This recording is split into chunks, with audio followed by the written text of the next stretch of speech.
उद्धव जी कौन है? भगवान के मित्र हैं, परम मित्र। भगवान के परम मित्र हैं,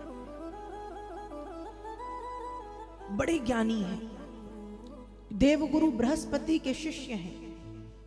ज्ञान इतना है कि परम ज्ञान है, लेकिन ज्ञान का अभिमान है। व्यक्ति के जीवन में ज्ञान हो, पर उस ज्ञान का अभिमान नहीं होना चाहिए कि हम इतने ज्ञानी। अब आपको अभिमान है तो कहाँ के ज्ञानी? ज्ञानी व्यक्ति अभिमानी हो सकता है? अभिमानी वही होगा जिसके पास अधूरा ज्ञान है, अधकचरा ज्ञान है, आधा अधूरा ज्ञान है। और जिसके पास पूर्ण ज्ञान है उसको ज्ञान का अभिमान नहीं हो सकता। उद्धव जी के पास ज्ञान पूरा है, लेकिन फिर भी अभिमान है, अहंकार। और भगवान चाह रहे कि उद्धव जी के जीवन में भक्ति आ जाए। क्या आ जाए? जिसके जीवन में भक्ति होती है ना, उसके जीवन में रस बरसता है, उसके जीवन में। और जिसके जीवन में भक्ति नहीं, उसका जीवन नीरस होता है। कैसे होता है?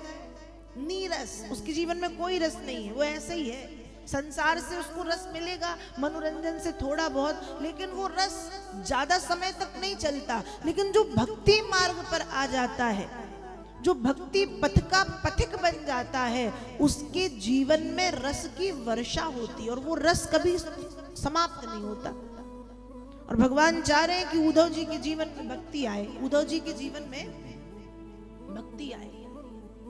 अब भक्ति कैसे आए? हैं तो बड़े ज्ञानी और उल्टा भगवान को ही ज्ञान देते हैं। तो भगवान के मन में आया कुछ तो करना पड़ेगा। तो ध्यान रखिएगा, जब भगवान अपने किसी बड़े भक्त को खुद नहीं सुधार पाते तो उसको सुधारने के लिए अपने किसी छोटे भक्त के पास भेजते हैं। उद्धव जी परम ज्ञानी है, भगवान जानते हैं, और भगवान सुधार नहीं पाए। भगवान ने कहा रुक जाओ बेटा, हम तुमको ऐसी जगह भेजते हैं, वहां से जब तुम लौटोगे ना तो बिल्कुल भक्त बन के, रसिक बन करके, प्रेमी बन करके लौटोगे। तो भगवान ने उद्धव जी से कहा कि मुझे वृंदावन की याद आ रही है, आप वृंदावन जाइए और गोपियों को समझा करके आइए। और भागवत के दसम स्कंद के 46वें एवं 47वें अध्याय में, 46वें अध्याय में 49 श्लोकों में, 47वें अध्याय में 69 श्लोकों में, इस प्रकार से 118 श्लोकों में उद्धव जी की ब्रज यात्रा का वर्णन श्री व्यास जी करते हैं। उद्धव जी को भगवान ने जबरन भेजा है कि जाओ, याद आ रही, जाओ समझा के आओ, जाओ समझा के आओ। और उद्धव जी पहुंच गए। अब जब उद्धव जी पहुंचे और गोपियां मिली तो उद्धव जी ने पहुंचते ज्ञान देना शुरू कर दिया। अरे कृष्ण ब्रह्म थोड़ी है, ब्रह्म तो निर्गुण निराकार होता है, तुम क्यों सगुण ब्रह्म मान के कृष्ण की उपासना करने बैठी? गोपियों ने माथे पे सिर पटकरे राम राम। उद्धव जी, पानी में मीन प्यासी मोहि सुन सुन आवत हासी। एक कहावत है कि मछली पानी में रह के भी प्यासी होती है और ये सोच के भी हंसी आती है। वैसे उद्धव जी की स्थिति है कि ब्रह्म के इतने पास में रहने के बाद भी ब्रह्म को पहचान नहीं पाए, अपने झूठे और कोरे ज्ञान में ही लगे रहे। उद्धव जी समझाते हैं गोपियों को, और जब उद्धव जी गोपियों को समझाते हैं तो एक भजन है ना, कौन सा भजन है? बोलो बोलो बोलो। हाँ, तो कौन सा भजन है? हाँ, यही है। बस मैं गाऊं? हाँ, तो कौन सा भाव है? एक ज्यादा नहीं गाना, थोड़ा सा समय हो रहा है। ये तो प्रेम की, गाओ, ये तो प्रेम की, ये तो प्रेम की बात है उद्धव, बंदगी तेरे बस की नहीं है। ये तो प्रेम की बात है उद्धव, बंदगी तेरे बस की नहीं है। यहाँ सर्द के होते हैं सौदे, यहाँ सौदे के होते हैं सौदे। आशिकी इतनी सस्ती नहीं है। ये तो प्रेम की बात है उधो, बंदगी तेरे बस की नहीं है।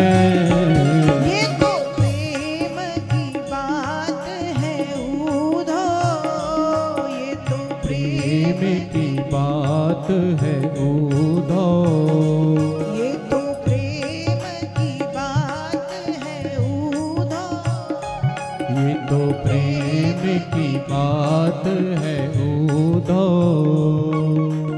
और उद्धव जी समझाने का प्रयास कर रहे हैं, गोपियां सुनना नहीं चाहती। गोपियां क्या कह रही हैं कि उद्धव हमको ज्ञान मत दो, उद्धव जी हमको ज्ञान मत दो। क्यों? ऊधो मन नाही 10-20, एक हतोसो गयो श्याम संग को आराधे, ईस ऊधो मन नाही 10-20। उद्धव जी हमारे कोई 10-20 मन नहीं है, एक मन था जो हमने कृष्ण को दे दिया है। अब उस मन का कृष्ण के पास से लौटना मुश्किल है।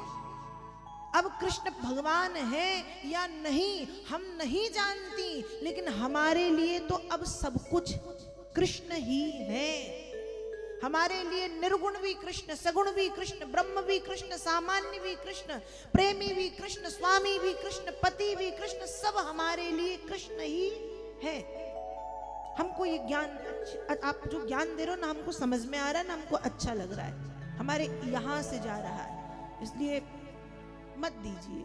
गोपियों ने कहा, गोपियों की बात सुन के उद्धव जी मौन हो गए। यहाँ गोपियां दिन रात कृष्ण के चिंतन में डूबी रहती हैं। उद्धव जी धीरे धीरे गोपियों की भक्ति को देख रहे, और ऐसी भक्ति उद्धव जी ने देखी कि अंत में उद्धव जी कह रहे हैं कि दृष्टैव मादि गोपीना कृष्णा बेसात्म विक्लवम, उद्धवः परम पीतस्त्वा नमस्यन्निदं जगौ।